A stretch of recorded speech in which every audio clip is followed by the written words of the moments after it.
আজকে আমি রান্না করব নুডলস। দিয়ে দিয়েছি তেল, দুটো ডিম দিয়ে দিলাম। ডিম দুটোকে ভেজে কুচি কুচি করে নিব। কুচি কুচি করে নিচ্ছি। ডিমগুলো উঠিয়ে নিয়েছি। দিয়ে দিয়েছি পেঁয়াজ, দিয়ে দিয়েছি কাঁচামরিচ। এটাকে এখন ভেজে নরম করে নিব। দিয়ে দিয়েছি গাজর, বটবটি কয়টা, দিয়ে দিচ্ছি লবণ, গোলমরিচের গুঁড়ো, চিনি পেলেস দিয়ে এটাকে একটু তেলে ভেজে নিব। এখন ডিম কুচি করাগুলো দিয়ে দিচ্ছি। এটাকে এখন সুন্দর করে ভেজে নিতে হবে নাড়াচাড়া করে। একটু চিকেনের টুকরো কয়েকটা দিয়ে দিলাম। এটাকেও তেলে ভেজে নিব। দিয়ে দিচ্ছি সয়া সস। এটা হলো নুডলসের মশলাটা দিয়ে দিয়েছি।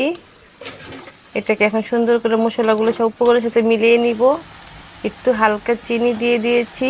এটা কিন্তু খেতে অনেকটাই স্বাদ বাড়াবে আর নুডলসটা সুন্দর ঝরঝরা হবে। দিয়ে দিচ্ছি নুডলসটাকে এখন মশলার সাথে ভালো করে মিলিয়ে নিব।